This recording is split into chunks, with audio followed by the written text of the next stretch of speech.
Bismillahirrahmanirrahim. Wal maqalatu lan utawi maqalah ar-rabi'ata asyarata kang nomor 14. Ruwiya den riwayataken anna rajulan apa setuhune wong lanang min bani Israila saking Bani Israil. Bani Israil itu keturunannya umatnya Nabi Musa alaihissalam. Kharaja iku metu sapa Bani Israil. Metu sapa Bani Israil ila talabil ilmi maring nyuprih ilmu. Fabalagha nuli tumeka dzalika apa mengkono kharaja ila talabil ilmi. Apa mengkono kharaja ila talabil ilmi nabiyahum ing nabine Bani Israil alaihi salam. Faba'atha moko ngutus sapa nabi atau nabiyahum, moko ngutus sapa nabi maksudnya Nabi Musa alaihi salam nih, ilaihi maring rajul. Fa'atahu moko nekani sapa rajul hu ing nabi alaihi salam. Faqala moko dawuh sapa nabi Musa alaihi salam lahu maring rajul, ai tegese lidzalikar rajuli maring mengkono wong lanang. Ya fatan, he wong nom atau pemuda, ini setuhune ingsun a'idzuka iku mituturi sapa ingsun ka ing sira bisalasi khisalin kelawan telu pira-pira perkara. Fiha iku tetep ing dalam salasah ilmul awwalin utawi ilmune pira-pira wong dhisik, wal akhirin lan pira-pira wong akhir. Ai tegese yakfika nyukupi ka ing sira zalika apa mengkono salas hisolin. Makalah yang ke-14, ada riwayat bahwasanya ada seorang laki-laki dari golongan Bani Israil, yaitu umatnya Nabi Musa alaihissalam. Bani Israil ini termasuk umat yang cengkal, yang pengkau. Karena apa? Selalu bertanya pada nabinya. Bani Israil ini selalu banyak tanya. Ini saya itu, selalu tanyakan terus, banyak tanya.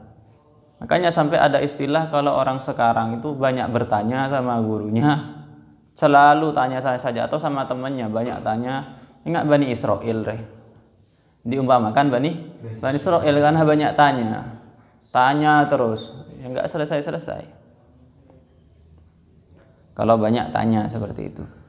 Kharaja ila talabil ilmi, ada seorang laki-laki dari golongan Bani Israil, berarti umatnya Nabi Musa alaihissalam, itu keluar dari rumahnya. Tujuannya apa? Ingin mencari ilmu, keluar jauh, keluar dari desanya, dari kotanya, bahkan dari negaranya, ya, dari negaranya sendiri keluar ke negara yang lain. Tujuannya untuk cari ilmu. Akhirnya kabar ingin cari ilmu dari laki-laki tersebut didengar oleh nabinya, Nabi Musa alaihissalam, didengar oleh nabinya. Akhirnya Nabi Musa alaihissalam memberi nasihat di mauidoi. Sini dulu. Nah, katanya Nabi Musa, sini dulu, saya mau bertanya, saya mau bertanya. Mu'idzuka bisalahi sisolin, saya mau menasehatimu cukup dengan 3 kata-kata, cukup dengan 3 perkara. Sebelum kamu berangkat cari ilmu keluar negara, ya. Yang 3 perkara itu merupakan ilmul awwalin wal akhirin. 3 perkara itu sudah jadi kesimpulan ilmunya orang-orang terdahulu, mulai dari Nabi Adam, ya, wal akhirin, sampai ilmunya orang-orang yang paling akhir zaman nanti. Sudah tercangkup dalam 3 perkara itu. Jadi pada 3 perkara tadi itu nanti sudah tercangkup ilmunya orang-orang terdahulu, mulai dari Nabi Adam sampai orang yang paling akhir zaman nanti sebelum kiamat. Sudah tercangkup semua di 3 perkara itu. Jadi cukup 3 perkara itu, kata Nabi Musa, cukup untuk kamu sudah. Tidak usah cari ilmu ke jauh-jauh, sudah cukup 3 perkara itu kamu kerjakan, kamu amalkan, cukup sudah. Apa 3 perkara itu? Khifillah fi sirri wal alaniyati. Khif wa tiyasira. Khif wa tiyasira Allah ing Allah Ta'ala. Fi sirri ing dalam tingkah samar. Wal alaniyati lan terang-terangan. Ai tegese fi halil khafai ing dalam tingkah samar, anin nasi saking manungsa, wa fi halil zuhuri lan ing dalam tingkah pertelo, indahum ing dalam sandingi annas. Yang pertama, kata Nabi Musa alaihissalam, khifillah fis sirri wal ananiyah. Kamu yang pertama adalah dari 3 perkara itu, kamu harus takut kepada Allah, baik dalam keadaan samar ataupun terang-terangan. Baik ada orang atau ada orang tuamu atau ada orang lain, tetap kamu harus takut kepada Allah. Ataupun terang-terangan banyak orang, itu harus takut kepada Allah. Itu yang pertama. Dan ini mungkin yang biasa masih. Yang kedua ini loh yang menjadi prihatin banyak orang. Apa isi yang kedua? Wa amsik, masyaallah. Wa amsik lan ngekero sira. Lan ngekero sira lisanaka ing lesan sira. Ing lesan sira. Anin nasi saking manungsa. Di situ anil khalqi, saking makhluk berarti. Ada perbedaan. Anil khalqi saking makhluk, kalau yang anin nasi saking manungsa. La tudzakiruhum, ojo nutur sapa sira hum ing annas. Ojo nutur sapa sira hum ing annas illa angin bi khairin kelawan bagus. Bi khairin kelawan bagus. Kama qalu kaya oleh dawuh sapa ulama.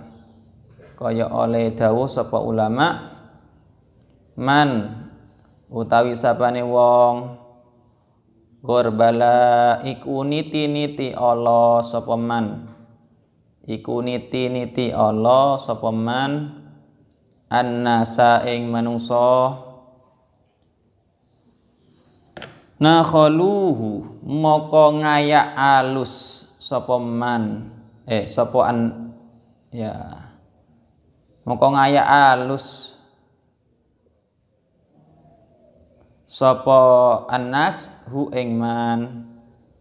Moko ngaya alus sapa Anas bu Engman. Insyaallah. Ini yang kedua, apa pesannya Nabi Musa yang merupakan ilmunya orang terdahulu dan ilmunya orang akhir zaman sekarang? Wa amsik lisanaka, jagalah lesan kamu daripada manusia. Jangan sampai kamu itu menyebut-nyebut orang lain kecuali menyebut kebaikannya. Jangan sampai menyebut keburukannya, kekurangannya. Ini pesannya. Jagalah lisan kamu, jangan sampai dibuat menceritakan kejelekan orang lain. Ini yang mungkin orang itu lalai, ya. Kemungkinan besar lalai.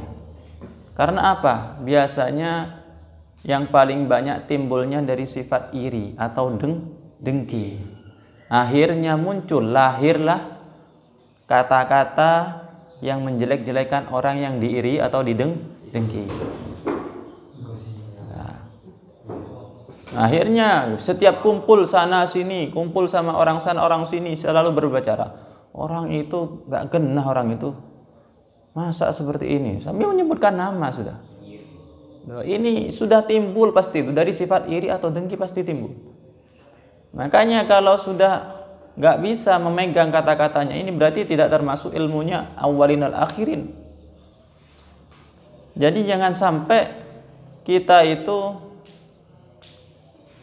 selalu menyebut-nyebut kejelekan orang. Nggak usah, kejelekan sendiri saja dikoreksi sudah. Itu banyak, mungkin kalau kita kalkulasi ya, itu nggak muat satu buku itu untuk mengoreksi kejelekan diri kita sendiri. Kok mau mengoreksi kejelekan orang lain? Nggak usah. Ini repot. Ini sifat yang seperti ini timbulnya karena iri biasanya. Paling banyak karena iri, karena dengki, akhirnya seperti itu. Ada tetangganya yang kaya, akhirnya cerita ke tetangga yang lain. Orang kaya, semisal. Seperti ini, selalu dijelek-jelekan sudah. Akhirnya ketemu sedikit celah kekurangan, diceritakan lagi. Ada lagi sedikit, mungkin karena ada batu di rumahnya. Berarti nyimpen jimat, semisal ya. Akhirnya kekayaan ya, kayak tuyul. Seperti itu, ada celah kekurangan sedikit, selalu diceritakan. Ini sifat timbulnya dari sifat iri biasanya atau dengki. Kalau iri hasud, dia harus hilang kekayaannya, dia harus hilang kenikmatannya.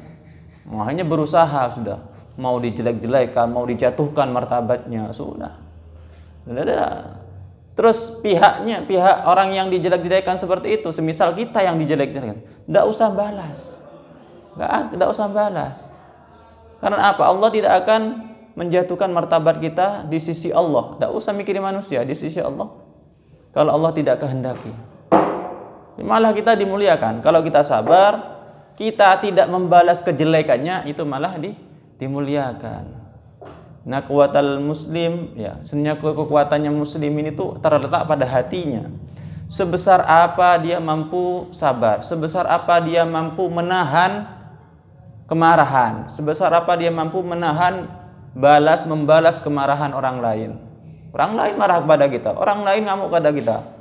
Jika kita bisa mampu mengendalikan, mampu untuk menahan, itulah sesungguhnya hati yang paling besar, hati yang paling kuat, orang yang paling kuat. Jadi orang mukmin yang paling kuat itu bukan dilihat dari kekuatan otot, ya, bukan dilihat dari kekuatan otak, bukan. Hati. Ukurannya itu hati. Ukurannya itu hati, kata Rasulullah. Dan buktinya apa? Dibuktikan.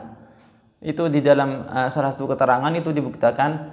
Coba kalian pikir-pikir, begitu banyak orang yang sudah tua renta, gak kuat jalan saja, ya, nunduk sudah gak kuat.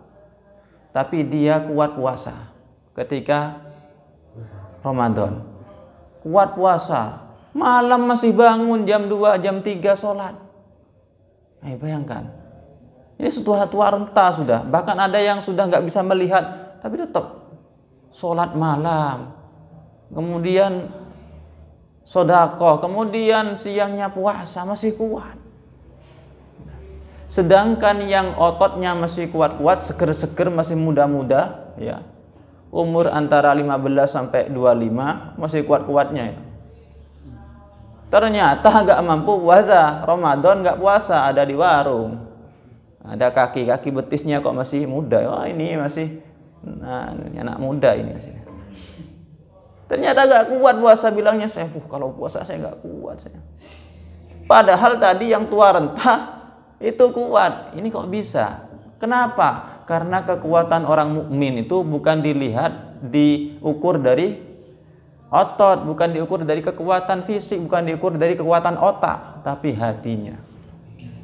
Sekuat mana hati kita bisa menahan hawa nafsu, bisa menahan kemarahan, bisa menahan membalas dolim orang lain, maka semakin kuat kita itu sebagai seorang mukmin. Itulah kekuatan yang hakiki. Jadi contohkan ulama seperti itu. Jadi sudahlah, meskipun ada orang lain benci sama kita, hasut sama kita, dengki sama kita, menjelek-jelekan kita, tidak usah dibalas. Wes, terserah Allah itu sudah, tidak usah dibalas. Itu gak akan mengurangi derajat kita di sisi Allah, gak akan mengurangi, gak akan merendahkan kita malah. Malah kalau orang yang mengerti itu akan menjunjung tinggi kita, martabat kita malah. Wah, itu yang ngalah berarti, itu yang benar itu. Itu yang sabar itu yang benar berarti itu. Nah, kalian yang waras-waras, yang sadar-sadar ini akan seperti itu pasti, mengakui. Orang yang sabar, yang selalu mengalah itu pasti yang lebih benar daripada yang ngotot-ngotot, ya. Yang angguk-anggukan ya bilangnya, wah seperti ini seperti itu. Kalau bukan karena saya nggak bisa. Kalau bukan karena saya nggak akan terjadi itu sudah. Wah macam-macam. Itu sudah pertanda kekurangan dari kekuatan hatinya sudah. Yang menampakkan diri, kebanggaan diri pada orang lain sudah. Usah jadilah orang yang lebih sabar, lebih mengalah, lebih bisa memaafkan orang lain. Bahkan harus terlebih dahulu. Ada masalah sudah, minta maaf terlebih dahulu. Itulah yang paling mulia. Minta maaf terlebih dahulu. Jangan sampai didahului orang lain. Yang terakhir, wandur. Nah, ada sebuah juga ungkapan dari ulama, ini hikmah dari ulama ini, man ghorbalan nas nakhalu, orang yang selalu mencari-cari celah kejelekan orang lain, maka dia akan berusaha mengayak, ya, secara halus. Kalau enggak masih ada ya, diayak secara halus, masih ada kerikil yang nempel sedikit saja, ya masih dicari-cari itu. Karena kejelekan orang lain di mata orang yang hatinya itu mempunyai sifat jelek, ya, kejelekan sekecil apapun, sekecil semut itu kelihatan tampak. Makanya ada kata-kata bijak itu, gajah di pelupuk mata enggak kelihatan. Kemudian semut ya, semut di tepi sungai tampak. Semut yang kecil di tepi sungai tampak, sedangkan gajah di pelupuk mata gak kelihatan. Ini apa? Bukti apa? Itu bukti bahwasannya orang yang sifat hatinya itu jelek selalu cari sekecil apapun yang ada pada orang yang dia benci, yang dia iri, itu akan dicari. Sekecil apapun tetap akan dicari. Meskipun sekecil semut yang jauhnya seperti itu masih kelihatan. Kan apa? Selalu dicari-cari terus. Diungkit-ungkit lagi, dicari apa sih kelemahannya dia, apa sih kekurangan dia, terus seperti itu. Ini bukti nyata, ini bisa kalian rasakan dalam keseharian itu, baik dari temannya, baik dari tetangganya atau yang lain, permasalahan-permasalahan yang lain. Ini bukti nyata.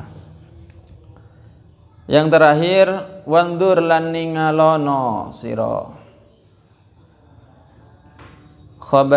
khabazaka ing roti sira alladzi takulu kang mangan sapa sira hu ing alladzi hatta yakuna hingga ana ai dzalikal khubzi tegese apa mengkono roti minal halali saking perkara halal fahina idin maka ing dalem nalikane iki halal takulu maka mangan sapa sirahu ing khubzi wa illa lan lamun ora halal fala takulhu maka ojo mangan sapa sira hu ing khubzi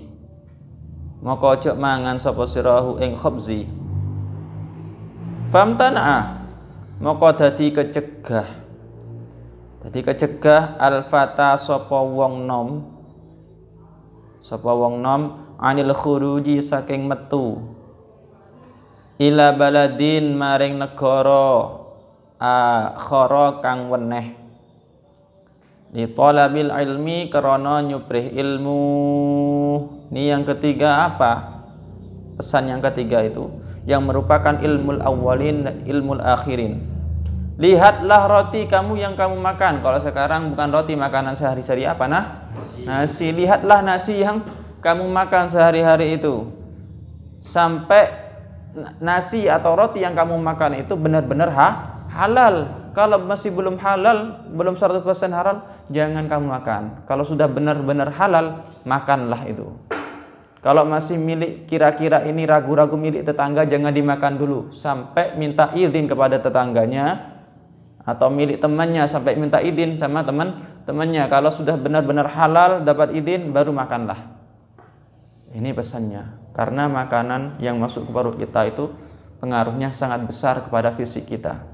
Seandainya kita ini makan perkara halal, maka otomatis fisik kita ini ingin berbuat baik, ingin selalu melakukan ibadah, semangat. Sebaliknya, kalau yang dimakan perkara haram, maka sulit untuk mau ibadah, sulit, mau sholat males, mau belajar males, mau hafalan nggak hafal-hafal. Ini mungkin dari makanan yang kita makan ada yang keliru, ada yang haram, atau ada yang syubhat. Ini hati-hati.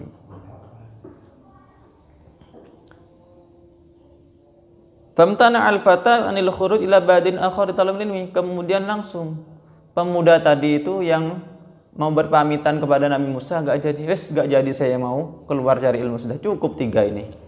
Cukup tiga ini yang saya jaga, ilmul awwalin wal akhirin. Yang pertama adalah takut kepada Allah, baik terang-terangan atau tersembunyi. Yang kedua, menjaga lesan dari apa? Mencari-cari kejelekan orang lain. Mencari-ceritakan kejelekan orang lain, dijaga lesannya. Yang ketiga, makanan harus betul-betul halal. Ini tiga perkara cukup merupakan ilmunya orang-orang terdahulu sampai ilmunya orang-orang yang sekarang.